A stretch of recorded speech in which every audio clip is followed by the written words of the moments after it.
So Allison, tell me a little bit about FIRE.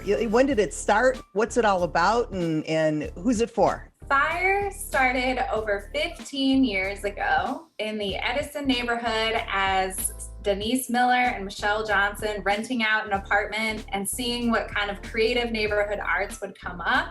And it's evolved now into a teen-driven youth art space. It's for teenagers ages 13 to 21 who want to express themselves and maybe feel like they don't fit in everywhere. Last time I interviewed you, we talked about open mic night, right? That was pre-COVID. So describe what it looks like pre-COVID and kind of how you guys had a pivot during COVID. Pre-COVID, we probably had like 30 youth packed into a little apartment with one microphone, all sort of fighting over who gets to be the DJ. And now, because of COVID, we shifted everything online. We do a lot more one-to-one touching in through Instagram and have kind of gone from like Zoom open mics where we have like 8 to 10 youth all sort of like call and responding on a really goofy Zoom setting to doing some individual youth performances on lives where youth can go live. That's a aspect of Instagram. How does a kid find out about FIRE, become a part of FIRE, and is there a cost? Oh, such a good point. No, we are free. We are free 99. We are free and so accessible. We would be glad to have you for our summer programs. Our summer programs will be hybrid. And the way you sign up is by going to our Instagram. They'll be released in June. Our Instagram is at KZOO-FIRE or our Facebook at KZOO-FIRE or thisisfire.org. That's thisisfire.org. And it's as simple as sending an email. You'll probably talk to me or maybe another person who will talk about what is your young person like and then trying to find the right program for them. Kaneija Connor is a poet, performer, and lover of literature that has called FIRE home for over 6 years.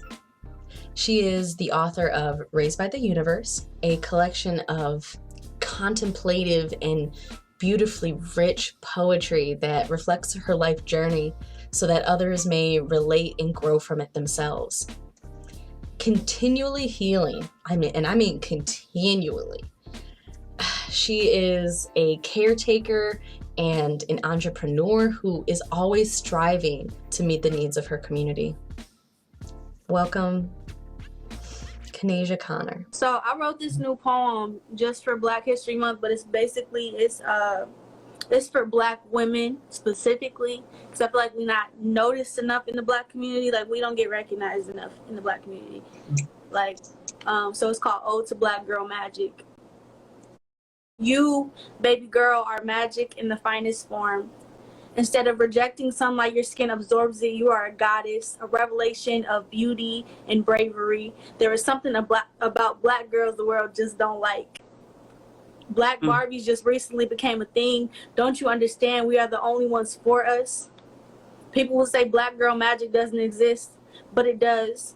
Black girl magic is always being fine after staying up crying all night because you are not okay. Black girl magic is telling yourself it's okay not to be okay. Reminding yourself a Black woman who was a slave, sparked the Salem witch trials, know what it is to be Black girl and magic. Don't just choose one. There is a reason white women want to steal our culture so bad. Your magic is in your hair, them curls, that smile. You are everything the world doesn't want you to be. You are beautiful, smart, and outspoken. You come from the earth. To be Black is to be one with nature, skin the color of soil, but you are far from dirty. You are purity in its finest form. Don't be afraid of your skin. You can see into another world through the things you cook, conjuring up potions. You make people scared. To be Black girl and magic is to love yourself. Remember, it takes a lot of magic to exist as a Black girl. Between racism, sexism, and rape, to me, they all sound the exact damn same. To be Black woman and magic is to know that if anything happens to you, Black woman will cause an uproar. Black men are not the only ones who deserve a riot. To be Black girl and magic is to be everything the world doesn't want you to be, but what you want to be. To be Black girl and magic is to be free. Yeah. That's So when you get to share poems like that, what does it do for you? honestly, it makes me feel good because honestly, I've always had a hard time expressing myself with the way I felt about racial issues because, you know, I'm mixed. So I have a lot of, like, I see both sides of the spectrum all the time. So to be able to speak my truth and to, like, have other people see that, it makes me happy because, like, I know I'm getting out what I want to say in a different way than how everybody else will say. Like, sometimes I can't find the words for things, but my poetry speaks for itself. FİRE. Oh, okay. Well, when I first started going to FİRE, I was very shy. Like, I wasn't comfortable. I walked in through the door. Like, I remember this like it was yesterday. I walked through the door of my first open mic, and the first open mic I ended up performing. Allison was like, hey, you know, you should perform. And I performed. What made me comfortable was the fact that some of the people at FİRE were people that I went to school with. Like, it was a lot of high school students at FİRE at the time. I made a lot of new friends. I began to feel comfortable, and I felt like FİRE became my second home. As someone who suffers from social anxiety and talking to people, it made me feel comfortable. Like, it made me come out of my shell a little bit. Right now, I am working on my second book. The title is Seeing Through Brown Eyes. The book concept is like girls of color, specifically, like they don't get a lot of love in the community, and a lot of us don't know how to express ourselves. A lot of us suffer from like insecurities and everything, and it's like we teach you how to love yourself and everything. I kind of want to be the person for them that I needed when I was growing up, if that makes sense. And I feel like this book is going to help with a lot of that because it's really important. Like, as a young girl who the world like is constantly against because of your skin, like it's not like you can change the color of your skin, but the world is constantly going to be against you. And you don't realize that early on. Like, it's not until you're like in high school and becoming an adult that you really see like how the world is going to really affect you. And it's important that they have that person to be like, okay, this is how we're going to deal with this. This is the advice. This is what we're going to do. Like, that's the best thing. And to try and keep you motivated, everybody needs that person. It's poetry. It's got like recipes that my mom, like from when I was growing up, just so like when you want a spa day or rejuvenation day, you need like time. It's gonna come with recipes. It's gonna come with like motivational quotes, things like that, because like poetry isn't gonna get you through everything, you know? You kind of need, there's gotta be a little extra in there sometimes. Well, this is a good question. Okay. Youth voice is important because a lot of teenagers, specifically teenagers of color, a lot of them suffer from mental illnesses. And it's really important that they know and they understand like their place and that they have that sense of community with people. And it's even more important when we speak about controversial issues because like, yeah, older people talk about it, but a lot of the older crowds that I've spoken to are more in one ear and out the other, keep it the way it used to be and not changing it.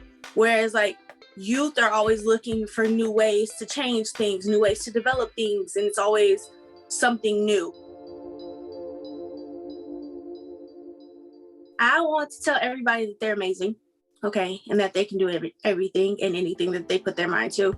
It's important to have that thought process because if you don't, you're not going to accomplish anything. Always believe in yourself because nobody else is going to do it for you. Even if I pass away, the world will still be spinning, wrapped around the sun as dusk falls and morning comes. I will still be in hearts and in memories. I will be remembered. I will be in your written sentences in each page of the books you read. I refuse to be forgotten. My bright smile is a reflection of the solar flares that we admire so much. I can't wait for gravity to finally release its hold on me so I can fly once again. My fractured silhouette will be whole once again, and I won't have to pretend I'm worth following because this time my shadow will be behind me watching my every step. I know I am beautiful.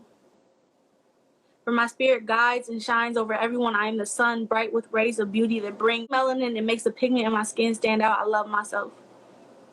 Because no one knows how to love me better than I do. No one sees my true beauty like I do. No matter how much I try to wash away my flaws, I can't. No matter how much soap I use or how much of my skin I peel away, I can't wash them away. I can't get rid of the things that make me who I am. I have learned to find beauty in the things I hate the most. Learned how to fly without my feet ever leaving the ground. Learned how to soar with a pen and paper instead of leaving sores on my skin. I learned that life can be easy if I make it that way. Learned that my smile can stop a hurricane. Most importantly, I learned who I was, who I am, and who I'll forever be.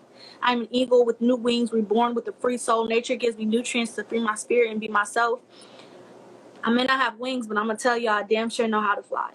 I carry the weight of the world on my back and still manage to balance my crown on my head. I'm no longer scared to look at my reflection, for it no longer speaks to me. Yeah, that's the one.